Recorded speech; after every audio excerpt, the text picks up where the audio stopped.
Twitter workers face a reality they've long feared: Elon Musk as owner. Employees reacted with shock and dismay on Monday as Musk's $44 billion takeover bid went through.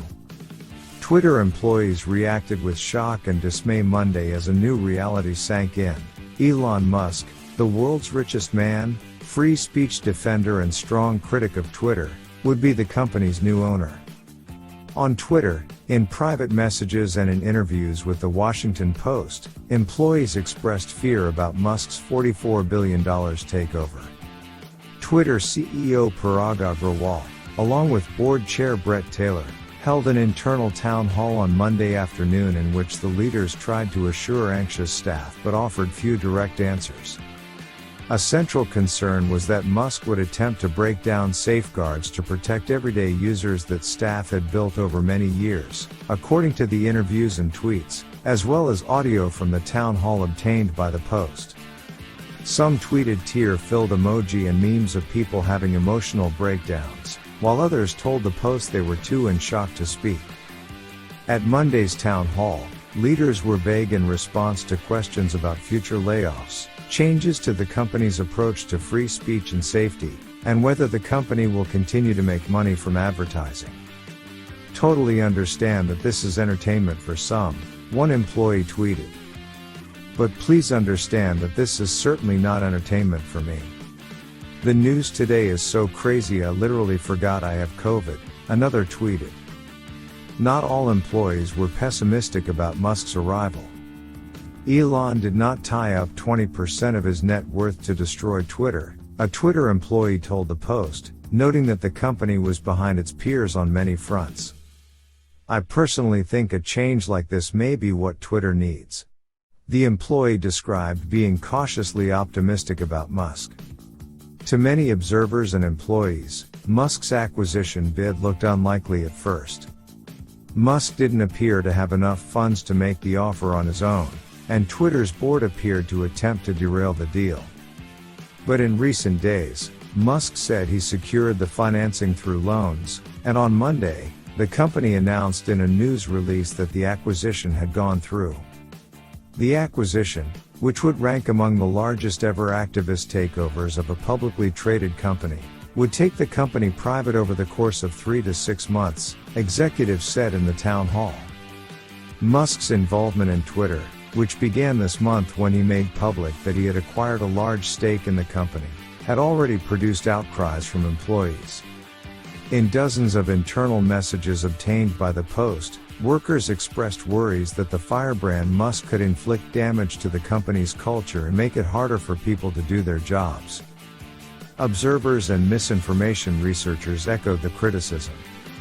The company, which is based in liberal San Francisco and has more than 5,000 employees, has spent years building a progressive corporate culture that allows employees to say just about anything they want and to live anywhere they choose.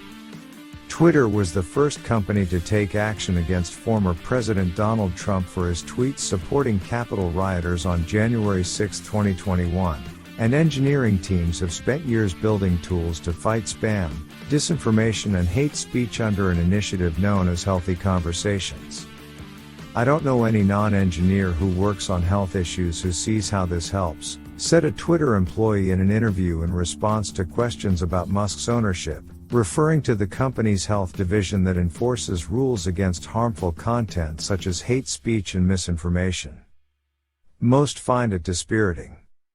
Musk, on the other hand, has used his Twitter account, which has more than 84 million followers, to champion free speech and question content moderation decisions such as the banning of Trump and has appeared to mock gender pronouns. He has also been known as a harsh manager who will seek to fire people on the spot when they are not on board with his way of thinking, including at one point disbanding his entire public relations team. In the town hall, Twitter executives and board chair Taylor acknowledged emotions were running high for people. But they insisted that the deal was financially good for Twitter and that Musk could unlock the company's untapped potential, while offering few details on what that meant. Taylor said the merger received a unanimous vote from the board, and Agrawal said there would be no immediate layoffs or changes to the business while the deal goes through. Once the company goes private, employees' shares would be paid out to them in cash. But Agrawal was far less clear about the future, particularly on questions about whether Musk would change how the company polices speech and enforces its rules online, and even whether the company would maintain its business model of running advertising long-term. Agrawal said leadership will continue to spend time with Elon to learn more, and as we learn more, we will share it, will you? He also said his team would seek to better understand what Musk's aspirations and ambitions might be so that executives could figure out how to best collaborate with the new owner.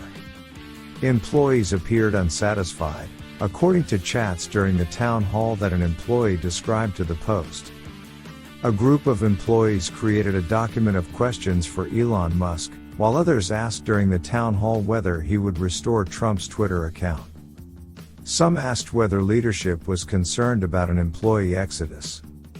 The company also said it would prevent employees from making any changes to Twitter's service until Friday, according to Bloomberg News, a move that could keep employees from retaliating by doing damage to Musk's Twitter account.